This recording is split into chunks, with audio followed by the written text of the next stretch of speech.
Hello and welcome again guys. आज यस पार्टमा चाहिँ हामी MS PowerPoint को ट्युटोरियल भिडियो हेर्दैछौँ र PowerPoint भनेको एउटा बेसिक प्रेजेन्टेसन टुल पनि हो र यो टुल युज गर्न एकदमै सजिलो छ। म तपाईहरुलाई step by step every step यो फुल सिरिज नै PowerPoint को लागि बनाएको छ। यो सिरिजलाई एकदम एन्डसम्म फलोअप गर्नु होला। म पनि तपाईलाई साथ दिने नै छु र हामी सुरु गरौँ। फर्स्टमा के छ भन्दाखेरि PowerPoint बिगिनर्स ट्युटोरियलको पार्ट 1 मा चाहिँ हामी यति कुरा कभर गर्छौँ। अहिलेलाई 3 पोइन्ट्स मैले लेखिसकेको छु। यहाँ फर्स्ट पोइन्टमा basic introduction to MS PowerPoint भनेको किन चाहियो, के हो पावरपोइन्ट भनेको र कुन अवस्थामा युज गर्न सकिन्छ त। र यसको सेकेन्ड पोइन्टमा चाहिँ हामी के डिस्कस गर्छौँ भन्दाखेरि हाम्रो स्लाइड्सको बारेमा। स्लाइड्स मतलब एउटा कन्टेन्ट हुन्छ, कन्टेनर हुन्छ, जुन कन्टेनरमा तपाईले आफ्नो आइडियाज, आफ्नो प्रेजेन्टेसन, आफ्नो भ्युजहरू राख्न सक्नुहुन्छ। एकदम एब्स्ट्र्याक्ट, एकदम राम्रो एपिलिङ वेमा प्रेजेन्ट गर्न सक्नुहुन्छ। यो गर्नको लागि गुगलले आफ्नो गुगल स्लाइड्स भन्ने एउटा वेबसाइट छ, त्यसमा एकदम राम्रो टेम्प्लेट्सहरू राखिदिएको छ। जस्तो कि मैले अघि न फर्स्ट इन्ट्रोमा र कुनै 3टा जति प्रेजेन्टेसनको चाहिँ ओभरभ्यू जस्तो र भिडियो क्लिप राखिदिएको छु। तपाईले हेरि सक्नुभयो। एकदम ब्युटिफुल छ, एकदम सिम्पल र ब्युटिफुल छ। त्यसलाई युज गर्ने र रियुज गर्न पनि एकदम सजिलो छ। हामीले आफ्नो वेमा कस्टमाइज गर्न पनि एकदम सजिलो छ र त्यसको बारेमा पनि हामी नेक्स्ट पार्टमा हेर्दै जानेछौँ। र अहिलेको लागि भने बेसिक इन्फर्मेसन स्टार्ट गरौँ है त। र फर्स्ट हामी कुरा गर्छौँ माइक्रोसफ्ट पावरपोइन्ट ओपन गरौँ पहिला। Just open the PowerPoint. Okay, sorry,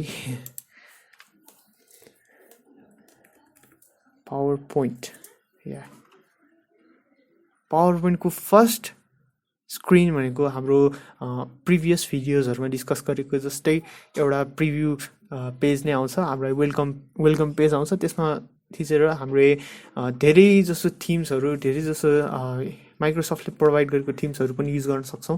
हामी हेर्न सक्छौं। एकदम ब्युटिफुल छ, एकदम सजिलैसँग युज गर्न सकिन्छ। त्यसको बारेमा नेक्स्ट पार्टमा डिस्कस गर्छौं भने हामी अहिलेको लागि भने ब्ल्याङ्क प्रेजेन्टेसन खोलौं।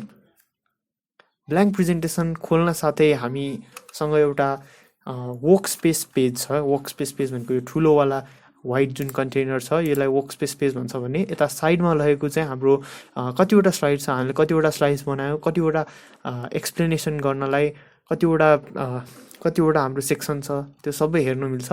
र हाम्रो टुल्सहरुको कुरा गर्दाखेरि चाहिँ home, insert, design same as previous one. MS Word, MS Excel मा पनि सेम कुरा हो।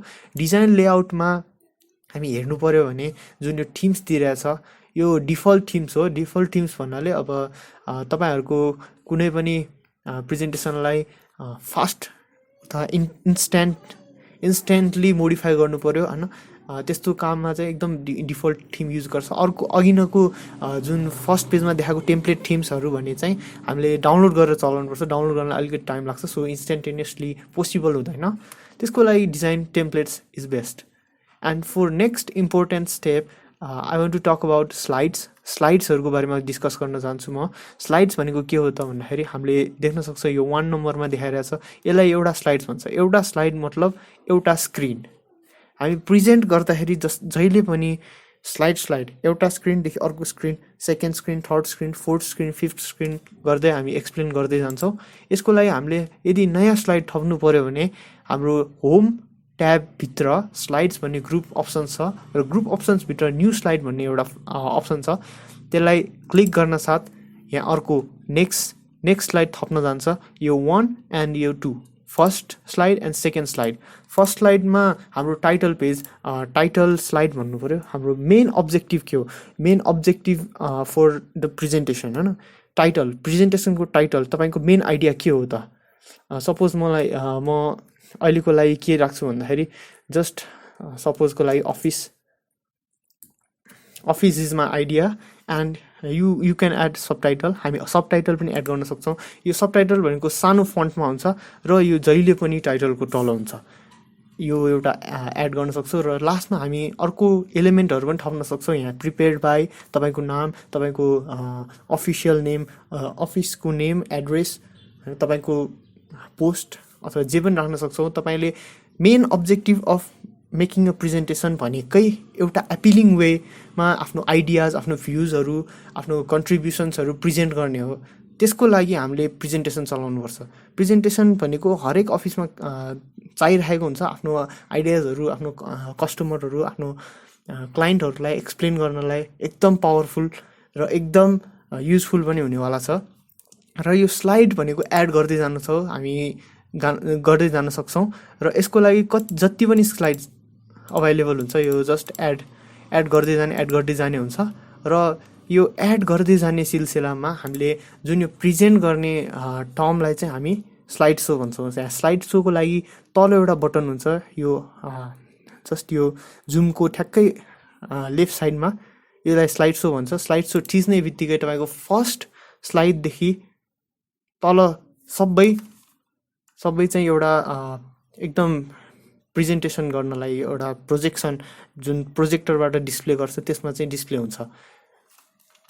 अहिलेको लागि मैले यसलाई क्लोज गरेँ, एन्ड अफ स्लाइड सो। र अहिले हामी नेक्स्ट पोइन्टमा डिस्कसन गर्न गइरहेका छौँ, त्यो भनेको ट्रान्जिसन भनेको एउटा स्लाइडबाट अर्को स्लाइडमा, सपोज स्लाइड 1 देखि स्लाइड 2 मा जानु पर्दाखेरि कस्तो एनिमेसन देखाउने, कस्तो इफेक्ट राख्ने, हैन, त्यसको बारेमा चाहिँ ट्रान्जिसनले भन्छ। यो ट्रान्जिसन भनेको एकदम इम्पोर्टेन्ट पनि छ। फेड, अब यसको लागि चाहिँ हामीले यसमा अप्सन्सहरूमा क्लिक गरेर यसको प्रिभ्यू जस्तो हेर्न मिल्छ, कस्तो देखिन्छ त भनेर, हैन। पुस, वाइप, स्प्लिट, रिभिल, यस्तो धेरै ट्रान्जिसन छ। र अर्को एडिसनल ट्रान्जिसनहरू पनि डाउनलोड गर्न मिल्छ हामीले चाह्यो भने। र यसको लागि म एउटा डिटेल भिडियो नै बनाउने छु छुट्टै पछि।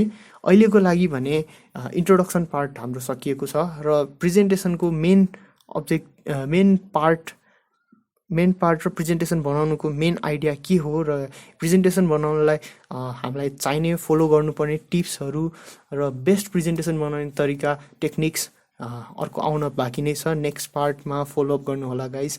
थ्याङ्क यू फर यो सपोर्ट एन्ड प्लिज तपाईँको यो सपोर्ट यस्तै राखिराख्नु होला। म धेरै एप्रिसिएट गर्छु यसलाई र तपाईँको सपोर्टले गर्दा नै म यो भिडियो बनाउन थालेको हो। र thank you for supporting guys. Subscribe, comment, share and don't forget to follow up. Thank you.